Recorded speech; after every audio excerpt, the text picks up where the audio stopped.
몇 년 전 남자친구와 동거를 하던 중 고양이 2마리를 키우게 됐습니다. 그때 당시 남자친구가 저에게 고양이를 키워도 되냐고 물어보길래 저는 동의했습니다. 서로의 합의하에 남자친구와 같이 펫샵에서 남자친구의 카드로 140만 원을 결제해 고양이 1마리를 데려왔고, 다른 1마리는 가정 분양으로 남자친구가 현금 50만 원을 지급하고 데려왔습니다. 지금 남자친구가 바람이 난 곳이 들통이 나서 이제 각자의 길을 가려고 하는 상황인데요. 평소 고양이들 밥을 챙겨주는 등의 케어를 제가 도맡아 했고, 또 케어 비용은 모두 제 돈으로 했는데 고양이 1마리를 제가 데려오는 것이 가능할까요? 남자친구는 자기 돈으로 고양이들을 데려왔기 때문에 둘 다 데려가겠다는 입장인데요. 상담 부탁드립니다. 일단 요새 이제 뭐 반려묘, 반려견 정말 나의 자식처럼 가족처럼 키우는 분들 굉장히 많으세요. 그래서 남자친구분과 같이 키우다 보니까 2마리니까 우리 1마리씩 나눠 갖자라는 것이 이제 상담자분의 생각인데, 남자친구분은 좀 생각이 다른 것 같습니다. 변호사님은 이 사연 어떻게 보셨나요? 네, 먼저 저는 이제 고양이는 사실은 법률상으로는 아직 우리나라 법에서는 이제 물건으로 이렇게 보고 있습니다. 그리고 이제 물건 같은 경우에는 결국은 소유권이 누구한테 귀속이 되었느냐 이렇게 볼 수밖에 없는데요. 이제 우리나라 법 체계에서는 그 물건이 이제 소유권 이전이 되기 위해서는 법률상 개념으로는 채권행위라는 것과 물권행위라는 게 필요한데, 이거는 이제 구체적으로 뭐냐면요. 채권행위는 이제 둘이서 내가 140만 원에 고양이나 강아지를 이렇게 당신한테 주겠다 라는 약속을 하는 행위가 채권행위고요. 약속한다고 해서 바로 이제 소유권이 바뀌는 것은 아니고, 실제로 이제 내가 이 고양이를 이게 넘겨주는 교부행위라든지 이런 것들이 필요합니다. 근데 이제 맨 처음에 양도인은 분명히 처음에 그 펫샵 주인 내지 다른 고양이를 이제 그 소유하고 있던 분, 그분이 아마 원래 그 양도인일 거고, 양도인이 이제 그러면 누군가 이 고양이나 강아지 줄 때, 그 반려동물을 줄 때 남자친구분을 아마 거래 상대방으로 인식을 하고, 그리고 나서 이제 계약도 하고 아마 그 교부를 했을 것으로 보입니다. 그렇기 때문에 이런 상황에서는 이제 남자친구로 인정될 가능성이 상당히 높고요. 다만 이제 그 고양이라든지 이런 반려동물의 소유권을 함께 주장하고 싶다면 남자친구가 가서 직접 결제를 하기는 했지만, 애초에 그 고양이나 그런 반려동물을 내가 취득할 때부터 그 당신이 그 매수 비용은 납부하지만 그 뒤에 관리 비용은 내가 납부하고 대신 그 소유권은 공동으로 하겠다라는 증명, 또는 1마리는 누구의 소유로 하고 1마리는 누구의 소유로 했다라는 합의, 꼭 명시적이지는 않아도 됩니다. 여러 가지로 이제 합의가 있었다라는 것이 증명이 좀 될 수 있다면, 그렇다라고 한다면 이제 그 남자친구가 비용을 지불했고, 그리고 양도인을 직접 만났다 할지라도 그런 남자친구와의 합의가 있었다는 것을 증명을 할 수 있다면 이제 주장이 가능해 보입니다.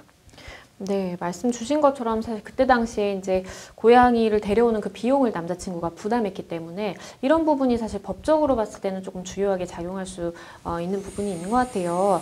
그런데 이제 우리 상담자분은 어쨌든 나는 1마리를 꼭 좀 데려오고 싶다. 왜냐하면 내가 이제 케어하는데 관리 비용이라는 걸 또 부담했기 때문에 라고 이제 말씀을 주시고 계신 상황인데, 그러면 이게 이제 소송으로 실제로 간다면 우리가 어떤 것들을 좀 준비해 봐야 될까요? 네, 먼저 일반적으로 물건이라면 내가 이제 남의 물건을 관리해줬다, 이거 친구 건데, 남자친구 건데 내가 관리해줬다라고 인식을 한다면 이제 그런 것들을 이제 보통 사무관리라고 보고, 소유권과는 무관하게 내 관리에 내가 투입된 노동이라든지 아니면 비용이 있다면 그것들을 이제 그 소유자한테 지급해달라, 이것은 가능하지만 사무관리로는 소유권이 좀 좌우가 되지는 않습니다. 그렇기 때문에 이제 이것을 내 물건으로 인식하고서 내가 관리를 했다라는 그런 증명이 필요하고요. 그리고 이렇게 내가 관리를 한 거는 처음에 그 합의, 남자친구가 고양이를 이제 사오는, 분양받아오는 그 비용을 지불은 하지만 이것을 공동의 소유를 했다라는 여러 간접적인 그 배경 사실에 관한 증거로서 하나의 의미만 갖고요. 다만 이것만으로 이제 그 상담자분이 소유권이 인정이 될 수 있는지에 대해서는 약간은 좀 힘이 약해서 조금 더 이제 다른 증거들이 좀 필요할 것 같습니다.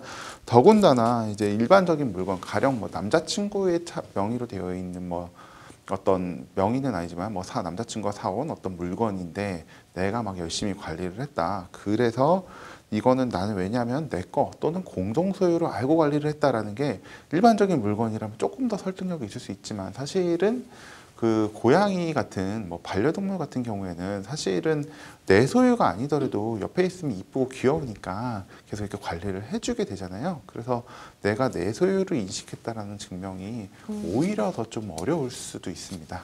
네. 그러면 어떻게 좀 이 문제를 해결해 나가야 될지 참 어려운 것 같은데, 그럼 우리 상담자분께 마지막으로 좀 조언 주신다면 어떤 게 있을까요? 네, 뭐 한 마리를 이제 데려오고 싶다라는 그런 입장을 말씀을 하셨는데, 뭐 먼저는 이제 뭐 사실은 반려동물을 사랑하시는 분들이 뭐 선호하시는 그런 접근 방법은 아닌데, 내가 이 고양이 때문에 어느 정도 시간과 뭐 비용이 소요가 됐고, 그런 남자친구 입장에서는 그래, 내가 이 비용을 사무관리 차원에서 다 지급을 해주느니 한 마리 조금 뭐 헤어짐은 아쉽지만. 그럼에도 불구하고 이제 주는 게 낫겠다라고 이렇게 느끼도록 이제 해나가는 게 중요하고요. 현재 상황에서는 뭐 특별한 증거가 없다면 아까 말씀드린 것처럼 공동으로 이제 매수하기로 했다라는 뭐 이런 증거가 없다면 아마 이제 고양이를 끝까지 뭐 취득하시기는 뭐 좀 쉬운 상황은 아닙니다. 그렇기 때문에 이제 이런 비용이 얼마 정도 들었고 네가 나한테 이 비용을 주든지 고양이를 한 마리를 주고 합의해서 가든지 이 둘 중에 하나를 선택하자라고 해야 되고요. 그리고 아무래도 뭐 두 분이서 이제 남자친구분이 다른 여성분을 만나서 이제 헤어지는 관계다 보니까 뭐 끝맺음이 좋지는 않을 수도 있어요. 그래서 이제 말로는 각자 이제 고양이를 이제 뭐 반려동물을 한 마리씩 가져가기로 해놓고 나중에는 이제 이 사람이 안 준다라고 해서 또 형사고소 들어올 수도 있으니까 거기에 대해서는 뭐 카톡이라든지 명확한 자료를 남겨두시는 것이 필요해 보입니다. 네, 일단은 많이 좀 고민이 되셨을 텐데요. 변호사님께서 말씀해 주신 사항 참고하시면 좋겠습니다.